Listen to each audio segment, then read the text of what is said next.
Salut tout le monde, c'est Monsieur World Assassin et on est parti pour ce deuxième épisode du guide pour bien débuter à World of Tanks. Je vous l'avais promis, on va se le faire aussi. Toutefois, avant de commencer la vidéo, je souhaiterais faire une grosse dédicace à tous mes amis qui me soutiennent lors de la création de ma chaîne. Plus particulièrement à deux qui m'ont vraiment insisté pour que je leur fasse une dédicace, alors je tiens toujours mes promesses. Grosse dédicace à Clément et à Benjamin qui me soutiennent aussi depuis le début. Même si ça fait vraiment pas encore très longtemps et que j'espère vraiment faire impression. Ceci fait, on va commencer la vidéo. Alors je vous explique. La vidéo sera basée sur deux grands thèmes.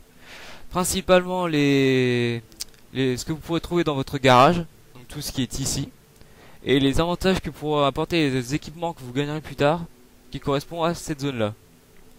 Alors, commençons. Le garage correspond à l'endroit où vous gagnez, où sont vos véhicules.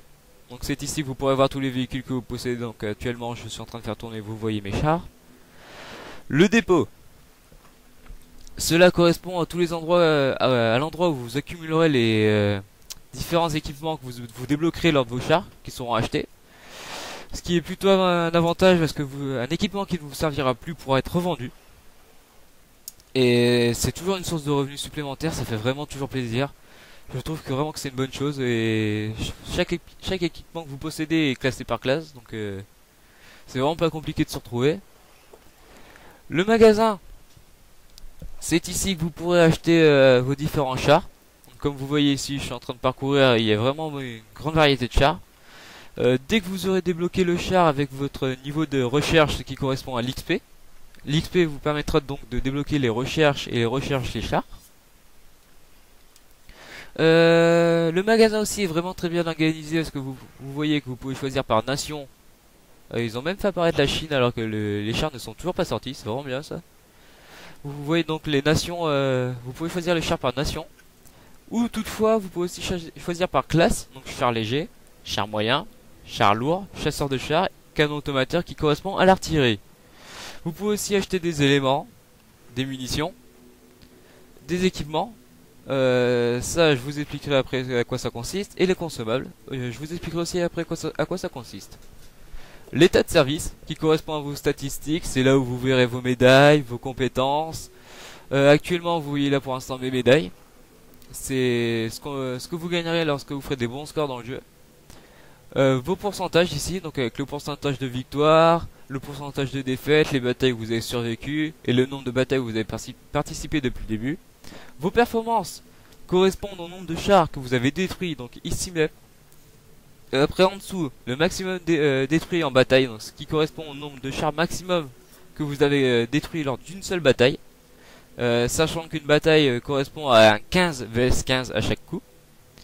Le taux de tir au but, ça correspond au nombre de fois que vous avez touché un ennemi. Par exemple, dès que vous touchez un ennemi, même sans lui faire de dégâts, cela compte comme un tir au but. Les dégâts, c'est ce que vous avez fait depuis le tout début de votre création sur World of Tanks. En tout, l'expérience, c'est ce que vous avez gagné depuis le tout début ici, l'expérience totale. L'expérience moyen par combat, bah, je pense que j'ai rien à dire, ça traduit tout, c'est ce que vous gagnez en moyenne par combat. Et le nombre d'XP gagné par bataille, le max, c'est le nombre maximum que vous avez gagné lors d'une seule bataille en combat. Donc souvent ça correspond à votre meilleur score aussi. Ici même, vous voyez donc le pourcentage de victoires et le nombre de batailles que vous avez fait avec chaque char. Donc pour avoir des détails sur quoi améliorer, c'est vraiment bien. Ensuite, on passe aux recherches.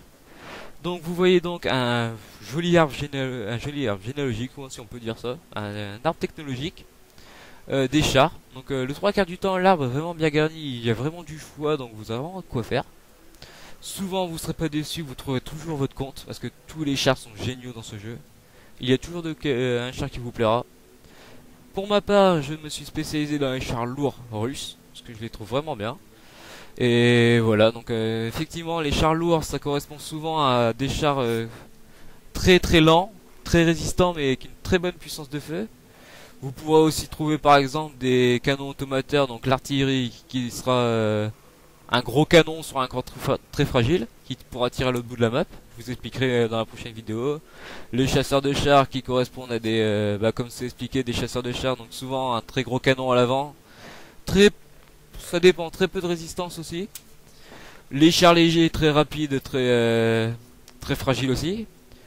Et les chars moyens qui sont un peu un petit mélange de tout ça, assez rapide, assez puissant et assez résistant. La caserne, c'est ici que seront entreposés tous vos personnages gagnés ou achetés lorsque vous obtenez un char. Chaque personnage ne correspond pas forcément à un véhicule, sachant que l'entraînement peut être amélioré. Par exemple, vous cliquez ici, vous faites entraînement et il y aura moyen de changer l'entraînement pour ce personnage. Toutefois, il faudra payer, soit c'est libre, comme apparemment ici, soit il faudra payer une petite caution pour améliorer l'entraînement de ce personnage pour ensuite pouvoir débloquer la compétence. C'est plutôt pas mal, ça vous permettra d'avoir les mêmes compétences que sur un char alors que vous venez de l'acheter. Ensuite, passons à la deuxième partie, les équipements. C'est ce que vous pourrez obtenir lors des recherches, par exemple, prenons mon T18. Bon, certes, je l'ai évolué à fond. Toutefois, chaque partie ici pourra être débloquée en utilisant l'XP que vous gagnez. Chaque partie ici correspond à un équipement que vous pouvez obtenir. Une fois débloqué l'équipement par l'XP, vous pouvez l'acheter comme ici apparemment 26 000 pièces. Une fois acheté, vous pouvez l'équiper et cela permettra grandement d'améliorer vos capacités techniques. Par exemple, le canon, je pense pas que j'ai besoin de préciser, le canon ça correspond à la puissance. Donc vous voyez la cadence de tir, la pénétration moyenne. Les moyennes des dégâts, donc ça correspond aux dégâts que vous faites à l'avant, au milieu et à l'arrière. La dispersion à 100 mètres, ça correspond, comme c'est expliqué, à la dispersion dans l'air. C'est si votre obus va beaucoup dévier sur 100 mètres. À la vitesse de visée, donc c'est la vitesse où vous allez permettre, où la réticule de dispersion va se réduire. Et le poids, ça agira surtout principalement sur la dispersion. La radio, c'est ce qui vous permettra de repérer les ennemis de plus en plus loin. Donc plus une radio est évoluée, plus vous pourrez apercevoir les ennemis plus loin. Le moteur, je pense pas que j'ai vraiment besoin de vous expliquer à quoi ça correspond, ça sera la vitesse du char. Et les chenilles, le point max que vous pourrez porter et la vitesse de votre char. Par exemple, pour les chars les plus évolués, il faudra vraiment acheter les chenilles. Parce que c'est celles-ci qui vous permettront d'avoir les canons les plus puissants. Vous pouvez aussi remarquer que après avoir obtenu un certain nombre d'équipements dans les chars, une recherche se débloque et vous permettra donc avec votre XP de débloquer le char niveau supérieur. Et c'est ainsi que vous pourrez débloquer les chars niveau au-dessus. Par exemple, le T18 est un char niveau 2. En débloquant tous les équipements, ça m'a permis de débloquer le T82 qui est un char niveau 3, un chasseur de chars. Ensuite, on a expliqué les équipements, on va passer aux équipements spéciaux. Donc les munitions, comme vous pouvez remarquer, il existe trois types. Donc trois types. Pour ma part, je préfère les perforants. La première partie, les perforants qui sont plutôt efficaces. Les bombes explosives qui servent principalement à toucher des ennemis en groupe. Cela permettra souvent d'exploser leur chenille, donc vraiment efficace pour paralyser un ennemi. Et les obus entre les deux correspondent à des obus souvent pour les classes abonnées au jeu, ce qui signifie qu'ils vont tirer beaucoup plus fort, qu'ils auront une puissance de pénétration beaucoup plus supérieure. Mais toutefois ils coûtent vraiment trop cher, donc je ne vous les conseille pas. Les consommables, ce sont des petits avantages qu'il faudra acheter à chaque partie. C'est plutôt cher, je trouve, mais c'est vraiment un avantage qui vous permettra souvent de vous sauver la vie. Donc par exemple le petit kit de réparation ici que vous pouvez apercevoir, ça vous permet de réparer une de vos parties. Donc par exemple si une chenille est cassée, vous utilisez cet objet en cliquant là où c'est affiché, et cela va réparer votre objet. L'extincteur, il arrive aussi que des moments votre char prenne feu. Suffit qu'un ennemi tire dans votre moteur et puis votre char peut prendre feu, il y a de grandes chances. Et ceci permettra d'éteindre le feu. Toutefois, il existe un grand nombre de consommables, donc vraiment vous avez le choix pour améliorer votre char. Et ici, il existe un petit kit de secours, ça permet de soigner un allié. C'est toujours pratique, ça fait toujours plaisir, ça vous fait toujours une bonne réputation. Donc comme vous voyez, je vais cliquer sur acheter, je l'ai acheté et il s'est installé ici. Toutefois, il existe aussi des équipements experts, donc vraiment ceux-ci coûtent vraiment très cher. Mais les posséder sur un char, c'est vraiment avoir un gros avantage sur tout le monde. Parce que ça vous apporte vraiment des choses importantes comme 25% de chance, moins 25% de chance d'être détecté. Et c'est vraiment pas rien dans ce jeu, c'est vraiment quelque chose d'important. Je pense que j'ai fait le tour. Toutefois, je vais quand même vous faire une petite présentation des améliorations que ça peut apporter en jouant avec mon petit T18. J'espère avoir une chenille de cassé pour vous montrer comment on se sert du kit. Donc je clique sur combat et on y va. C'est parti, il faut bien une petite phase de gameplay, sinon les vidéos c'est vrai que ce n'est pas vraiment très intéressant, cela dépend. J'ai pas vraiment eu de chance sur cette map là parce que c'est une grosse map de campus. Je suis désolé, j'y peux vraiment rien. Je vais faire de mon mieux pour voir si je peux faire quelque chose de bien, sans que ce soit trop ennuyant toutefois. En espérant aussi de gagner, ce serait l'important.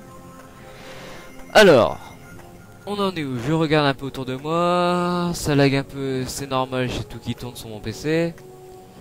Alors, les Medium 1, le T1, des chars niveau 1, des chars niveau 2, parce que le T18 est un char niveau 2. C'est horrible comment je lag, vous imaginez même pas. Alors, c'est parti, on y va, on va faire de notre mieux. D'habitude, je ne joue pas comme ça, mais là, vu que c'est pour filmer, je pense que je vais essayer de faire quelque chose d'assez actif. Donc, on va essayer de bien se déplacer, pas faire trop les cons. Là on y va. Donc oui, comme je vous expliquais tout à l'heure, excusez-moi, j'ai du mal à parler en ce moment. J'ai toujours un peu mal à la gorge. Les équipements vous permettront vraiment de vous sauver la vie de temps en temps. C'est un gros avantage. Puis c'est tout ce que j'ai à dire pour l'instant, je pense. Donc on va se placer et on va essayer de faire quelque chose de bien. Toutefois, oui, je vous disais, cette map est vraiment une grosse map de campus. J'y peux vraiment rien, c'est le jeu qui veut ça. Alors, on va se placer. Apparemment, ça a l'air d'être bien parti pour nous. Je suis bien à l'air, parce que une partie peut très vite tourner dans ce jeu. Ici, il y en a qui vient d'apparaître. Alors, je fais un clic droit sur lui pour verrouiller la cible et tirer ensuite. Hop, on essaie de toucher. Je vais viser plus précisément en zoomant. Et boum, on l'a eu. C'est génial. On continue, apparemment on est bien parti, on gagne 4-0, c'est génial. On continue, on essaie de pas se faire avoir. On essaie de rester caché, toujours rester caché dans ce jeu. Parce que les ennemis ont très peu de difficultés à nous tuer. Suffit qu'un ennemi soit proche de vous pour vous faire apparaître sur la map et que les ennemis plus éloignés vous flinguent. Sans rigoler, oui, ils vous flinguent littéralement. Par exemple, là-bas, il y a un de mes alliés qui a approché de trop près un ennemi et qui l'a fait apparaître sur la map. Ce qui va me permettre de le toucher de là où je suis. Boum, touché. On continue. Boum, touché. On continue. Ah, il a bougé. C'est dommage. On continue. C'est des moyens vraiment de se faire des bons kills quand on joue en équipe. Hop, touché. Ah, dommage, il s'est déplacé. C'est pas forcément nous qui vont réussir à le tuer. Toutefois, on est vraiment bien parti. Apparemment, ça a l'air de jouer très bien, c'est très cool. On essaye, on observe comment ça se déplace. Apparemment, notre équipe est en train de monter par là-bas. On va essayer de le défendre de ce côté. Parce que je suppose que les ennemis se placent là-bas. Il y en a toujours 2 ou 3 qui se placent par ici ou dans le char. Mais toutefois, vous allez vraiment prendre l'expérience du jeu au fur et à mesure des parties. J'ai cru apercevoir un arbre tomber là-bas, donc je vise par ici. Il faut vraiment commencer à analyser ce qui vous tombe sous la main. Ah, il y a un char qui vient d'apparaître ici. Je me vise. Et on tire. Touché. On continue. Ah, je l'ai eu. Oui, j'ai vraiment oublié de vous expliquer aussi. Même quand l'ennemi disparaît de votre map, n'arrêtez pas de tirer. L'ennemi n'a pas disparu, c'est juste qu'il est disparu de votre, enfin c'est juste qu'il n'apparaît plus dans votre radar. Donc même si l'ennemi disparaît, continuez à tirer 2 ou 3 coups pour être sûr que l'ennemi soit mort. Et comme vous venez de l'apercevoir, devant ça paye ses fruits, vous réussissez à kill. Donc là pour l'instant j'en suis à 3 kills, c'est plutôt pas mal, ça joue très bien. On en a tué 7 et eux aucun. Ça c'est vraiment génial. Comme vous voyez, mes alliés sont vraiment efficaces, qui font apparaître les ennemis, ce qui me permet de les tuer. Oui, le jeu d'équipe est plutôt important dans ce jeu, comme je vous l'ai précisé plusieurs fois. Comme vous venez de le revoir, j'ai refait un kill alors que l'ennemi avait disparu. C'est vraiment quelque chose à faire. Là-bas, les ennemis commencent à paniquer, donc ils commencent à apparaître, c'est cool. Hop, on tire, touché. On tire, touché. Voilà. 5 kills. Comme vous voyez, les chasseurs de champs sont vraiment des chars très puissants. Je suis déjà à 5 kills alors que les autres n'ont même pas fait 1 ou 2 kills. Pour vous expliquer que c'est vraiment quelque chose d'imposant ces chars là. Donc vu que les ennemis ne sont plus trop nombreux et que j'ai pas trop envie que vous vous ennuyiez, on va descendre. Bon, je vous conseille pas de faire ce que je fais. C'est pas conseillé. Ah, comme vous voyez, ma chenille a été touchée. Je me tourne, je vais d'abord tuer l'ennemi. C'est normal. Ah, j'avance. Je le vise. On tire. On tire. Voilà, il est mort avant, dommage. Toutefois, je vais pouvoir montrer. Alors, je clique sur 4. Et je fais 5. Voilà, et ma chenille a été réparée, c'est génial. Vous voyez aussi que comme je vous expliquais, les chars, chasseurs de chars sont très blindés à l'avant. Donc souvent vous sentirez rien. Voilà, 6 kills, c'est génial, on continue. Je ne vais pas capturer la base toutefois parce que j'ai envie qu'on gagne par élimination. Donc on va se le faire. Là-bas, il y a un T1 qui vient d'apparaître, donc on va essayer de se le faire tranquillement, gentiment. Ah, toutefois je me fais toucher, c'est un truc de fou. On essaie de les finir. On avance. Ah, ma chenille a été cassée malheureusement. Donc vous voyez, je ne peux plus me déplacer. Et ça se voit qu'elle est bien explosée même. Il n'y reste plus qu'un char ennemi. Donc je pense que la victoire est à note. Et j'ai fait 6 kills, c'est vraiment pas mal. Pour une partie, comme vous voyez. Voilà, on a gagné. Je vais tirer une petite fois, juste pour déconner, sur leur base. Ah bah non, je n'ai pas eu le temps, dommage. Donc vous allez voir le score. 6 kills, c'est vraiment pas mal pour une partie. Si vous y arrivez, je vous applaudis. Comme on parlait tout à l'heure, les médailles, la médaille guerrier que je viens de gagner, c'est pour avoir détruit 6 chars ennemis en une seule partie. Vous voyez que on gagne vraiment beaucoup d'argent dans ce cas-là et d'XP. Voilà, je pense que tout ce que j'avais à dire est dit. Alors je vous souhaite vraiment